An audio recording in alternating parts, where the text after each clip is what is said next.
আসসালামু আলাইকুম। আমি আপনাদের একটা গল্প বলি, শোনেন। এক ব্যাঙ এবং এক সাপ দোস্তি পাতাইছে। দুইজনের ভিতরে খুব মিল মহব্বত, খুব খাতির। তো সবাই তো জানেন যে সাপ কিন্তু একটু আঁকা বাঁকা হয়ে চলে। তো একদিন সাপ একটা কূপের নিকট দিয়ে আঁকা বাঁকা হয়ে যাচ্ছে, কিন্তু ব্যাঙ ওই কূপে ছিল। সে ওখান থেকে লাফাইতে লাফাইতে বন্ধুর কাছে আসছে, এসে বলছে, বন্ধু, দোস্ত, তোমার সব কিছু আমার কাছে ভালো লাগে, কিন্তু একটা জিনিস একটু খারাপ লাগে। তুমি এটা যদি একটু পরিবর্তন হইতা দোস্ত, তাহলে মনে হয় অনেক ভালো লাগতো।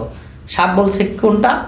তো বলছে, দোস্ত, তোমার সব আমার ভালো লাগে, তো তুমি এই যে একটু আঁকা বাঁকা হয়ে চলো, এই জিনিসটা আমার কাছে একটু কেমন লাগে। তুমি যদি একটু সোজা হয়ে চলতে না, আরও অনেক সুন্দর লাগতো। সাপ কিন্তু গুসা হয়ে বলছে, আরে তোর সঙ্গে আমি দোস্তি করেছি আর তুই আমার দোষ ধরা শুরু করলি, বলে এরকম ফুস করে উঠে দিছে, এক ফুস করে উঠছে। ব্যাঙ কি করছে? ভয়ে এক লাফ দিয়ে ওই কূপের ভিতরে পড়ে গেছে। ব্যাঙ চিন্তা করতেছে, হায় হায়, দোস্তকে তোর আগায় দিলাম, না জানি কোন অবস্থা হয়, কোন দিক দিয়ে না জানি আসে, নাকি আমাকে ধরে বসে। খুব আতঙ্কে আছে ব্যাঙ। আর সাপ কি করছে? রাগে রাগে ওই কুয়ার চারপাশ দিয়ে ঘুরতেছে আর খুঁজতেছে কোথায় গেল। তার সাথে দোস্তি করেছি, এত বছরের দোস্তি, আর সে আজকে আমার দোষ ধরা শুরু করলো। তখন একটা রাখাল যাচ্ছিল ওই কূপের পাশ দিয়ে একটা লাঠি হাতে নিয়ে, দেখে যে একটা সাপ ওখান থেকে ঘুরতেছে। তো জানেন তো সবাই যে সাপ দেখলে সবাই হাটে লাঠি থাকলে চেষ্টা করে ওটা মেরে মারার জন্য, কারণ সাপ বিষাক্ত সাপ হতে পারে, যে কোনো সাপ হইতে পারে। সাপ তো মানুষ আসলে ভয় পায়। এই জন্য ওই কৃষক কি করলো, ওই সাপটাকে মেরে, লাঠি দিয়ে মেরে তার মাথার উপরে বাড়ি মারছে, একদম মাথা ফেটে রক্ত বের হয়ে গেছে এবং মারা গেছে। ওই কুয়ার কাছে রাস্তার পাশে টান টান করে রেখে গেছে। ঠিক আছে, অনেকে আছে না, দুষ্টামি করে সাপ মেরে রাস্তার পাশে টান টান করে রাখে, যাতে মানুষ দেখে ভয় পায়। তো এই অবস্থায় রেখে চলে গেছে। অনেক সময় পরে ব্যাঙ চিন্তা করছে, হায় হায়, কূপের ভিতর থেকে আমার দোস্তকে তো রাগাই গেলাম, না জানি দোস্ত কেমন রেখে আছে আমার উপরে। আচ্ছা দোস্ত দেখি কোথায়, একটু দেখি দোস্তের কি অবস্থা, একটু দেখি, বোঝাই বলার চেষ্টা করি। তো ব্যাঙ আস্তে আস্তে আস্তে আস্তে কূপের তীর থেকে উঠছে। উঠে কিন্তু আস্তে আস্তে আস্তে আস্তে আস্তে ওই কূপের পাশ দিয়ে ঘুরতেছে যে আমার দোস্ত কোথায় গেল, এখানেই তো ছিল।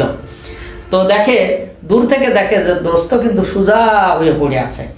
তখন চিন্তা হচ্ছে, ব্যাপার কি, আমার দোস্ত তো কখনো এভাবে সোজা থাকে না, দোস্ত তো সবসময় তার অভ্যাসই হয়ে গেছে আঁকা বাঁকা, সোজা কেন আজকে? তখন আস্তে আস্তে আস্তে আস্তে ভয়তে ভয়তে কাছে আসছে, আবার না জানে আমাকে ধরে বসে। তো তারপরে কাছে এসে দেখে যে মাথা দিয়ে রক্ত বের হচ্ছে এবং সোজা হয়ে টান টান হয়ে পড়ে আছে। তখন ব্যাঙের আর বুঝতে বাকি নাই যে দোস্ত আর দুনিয়াতে নাই। তখন মাথার কাছে বসে ব্যাঙ আফসোস করতেছে, হায় রে দোস্ত, সেদিন তুমি যদি আমার কথা শুনতে, একটু সোজা হয়ে চলতে, তাহলে আজকে মাথা ফাটা অবস্থায় রক্ত বাহির হয়ে তোমাকে সোজা হওয়া লাগতো না দোস্ত। তো আমরা যারা এই দুনিয়াতে আসি, আজকে আমরা বুঝতেছি না যে আল্লাপাক আমাদেরকে কেন এই দুনিয়াতে পাঠাইছেন।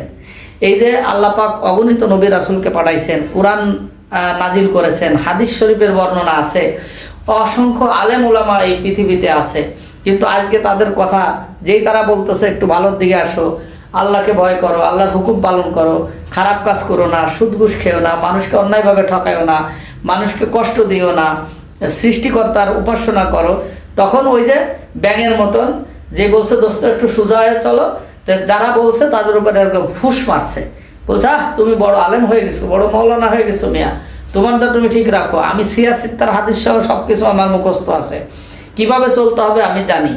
তো এইটা করতে করতে আসলে এইভাবে যারা চলতেছে, তো একটা পর্যায়ে যখন আজরাইল আলাইহিস সালামের থাবার চোটে, লাঠির আঘাতে যখন মাথা ফেটে রক্ত বাইর হয়ে যখন সোজা হয়ে টান টান হয়ে 3.5 হাত সোজা হয়ে পড়ে থাকবে, তখন কিন্তু সোজা হলে আর কাজ হবে না।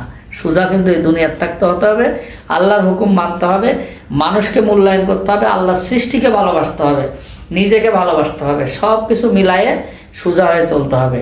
এই যে আঁকা বাঁকা হয়ে চলি আমরা, এটা কিন্তু আসলে ঠিক না। কারণ যদি আঁকা বাঁকা হয়ে চলি, একদিন না একদিন কিন্তু সোজা হতে হবে, এমন সোজা একদম টান টান, কোনো আঁকা বাঁকা নাই, সেই দিন সোজা হয়ে কোনো লাভ নাই। কিন্তু বি কেয়ারফুল। সবাই নিশ্চয়ই বুঝতে পেরেছেন আমি কি বোঝাতে চেয়েছি। আল্লাহ আমাদের তৌফিক দান করুন, আমিন।